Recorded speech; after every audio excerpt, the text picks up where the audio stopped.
آج ہم ایک ایسے واقعے پر بات کرنے والے ہیں جو سچ کہوں تو دل دہلا دینے والا ہے۔ یہ کہانی ہمیں بتاتی ہے کہ والدین کی اس ایک چھوٹی سی نصیحت کو نظر انداز کرنے کی کتنی بھیانک قیمت چکانی پڑ سکتی ہے۔ ذرا سوچیں، ایک غلط فیصلہ اور پوری زندگی کا رخ ہی بدل گیا۔ چلیں دیکھتے ہیں کہ آخر ہوا کیا تھا۔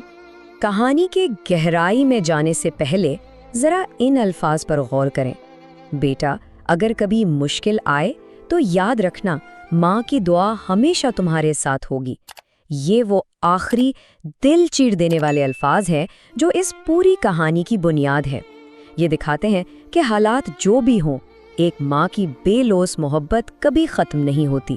حصہ 1، پرسکون گاؤں اور ضدی نوجوان۔ اس المناک انجام تک پہنچنے سے پہلے یہ جاننا ضروری ہے کہ آخر اس کہانی کی شروعات کہاں سے ہوئی۔ تو ہوتا کچھ یوں ہے کہ گاؤں کے بالکل کنارے پر ایک پرانا مگر بے حد خوبصورت گھر تھا۔ اس گھر میں ایک بیوہ عورت اپنے 3 بچوں کے ساتھ رہتی تھی، اور ایسا نہیں تھا کہ کوئی غریبی تھی، بالکل نہیں۔ ان کے پاس اپنے کھیت تھے، زمینیں تھیں، مال مویشی تھے۔ والد کا انتقال کئی سال پہلے ہو چکا تھا، لیکن اس ماں نے واقعتاً بڑی محنت اور قربانیوں سے بچوں کو پالا اور انہیں ہر طرح کا سکون اور خوشحال ماحول دیا۔ اب اس گھر کے ماحول میں ایک بڑا دلچسپ مگر عجیب سا تضاد تھا۔ ایک طرف 2 بیٹیاں تھیں، نہایت سمجھدار، باادب اور محنتی۔ وہ صبح سویرے اٹھتی اور ماں کے ساتھ کاموں میں ہاتھ بٹاتی، اور دوسری طرف سب سے چھوٹا بیٹا آصف، 18 سال کا کڑیل نوجوان، قد کاٹ بھی اچھا، چہرہ بھی معصوم، مگر عادتیں بس لاپرواہی اور ضد۔ وہ اپنا سارا دن دوستوں کے ساتھ آوارہ گردی میں اڑا دیتا تھا۔ ظاہر ہے کوئی بھی ماں اپنے بچے کے مستقبل کے لیے پریشان تو ہوگی۔ وہ اکثر اسے بڑے پیار سے سمجھاتی، بیٹا تم اب بڑے ہو گئے ہو، کھیتوں کی ذمہ داری سنبھالو، یہی زمینیں کل تمہارے کام آئیں گی۔ یہ دراصل ماں کی ایک بہت ہی نرم سی کوشش تھی کہ وہ اپنے بیٹے کو ایک ایماندار اور پائیدار زندگی کی طرف لے کر آئیں۔ لیکن آصف میاں کی دنیا ہی الگ تھی۔ وہ آگے سے ہنس کر ٹال دیتا اور کہتا، امی یہ پرانی زندگی میرے بس کی نہیں، میں تو بڑا آدمی بنوں گا، شہر جاؤں گا، بلکہ باہر جاؤں گا اور ڈھیروں پیسے کماؤں گا۔ یہ جواب صاف بتاتا ہے کہ اس کے اندر کتنی بے صبری تھی۔ اسے اپنے خاندان کی برسوں کی محنت بالکل بیکار لگتی تھی۔ وہ بس کسی شارٹ کٹ کی تلاش میں تھا۔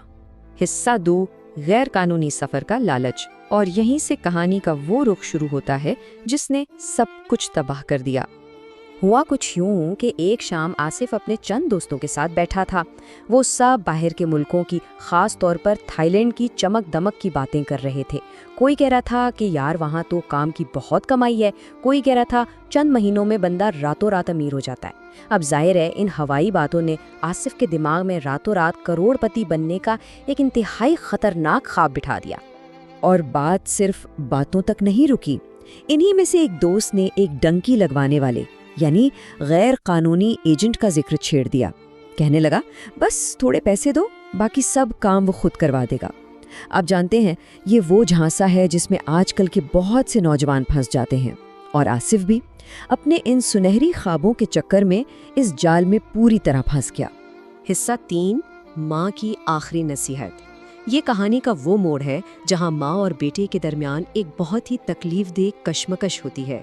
اگلی صبح جب آصف نے جا کر اپنی ماں کو اپنا ارادہ بتایا نا، تو یقین مانے ان کے چہرے کا رنگ ہی اڑ گیا۔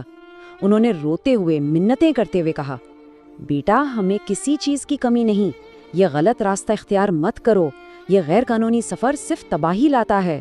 اصل میں ماں دنیا دیکھ چکی تھیں، انہیں بخوبی اندازہ تھا کہ اس اندھے راستے کا انجام کتنا خوفناک ہو سکتا ہے۔ لیکن یہاں جو بات سب سے زیادہ چبھتی ہے وہ آصف کا رد عمل ہے۔ اتنی جذباتی التجا کے باوجود اس نے نہایت سخت لہجے میں جواب دیا، امی آپ کچھ نہیں جانتی، میں اپنی قسمت بدلنے جا رہا ہوں۔ یہ ضد کی انتہا نہیں تو اور کیا تھی۔ ان بری صحبتوں اور دوستوں کی باتوں نے اس کی آنکھوں پر ایسا پردہ ڈال دیا تھا کہ بس وہ گھر سے نکل گیا اور جاتے ہوئے ایک بار مڑ کر بھی نہیں دیکھا۔ اب ذرا دیکھیں کہ واقعات کتنی تیزی سے پلٹتے ہیں۔ وہ گھر سے نکلا، کئی دنوں تک خوال ہوتا رہا اور بالآخر تھائی لینڈ پہنچ گیا، مگر قسمت نے وہیں اس کا راستہ روک لیا۔ ایئرپورٹ پر ہی امیگریشن والوں کو اس کے کاغذات جعلی لگے۔ جب پوچھ گچھ ہوئی تو ساری حقیقت کھل کر سامنے آ گئی،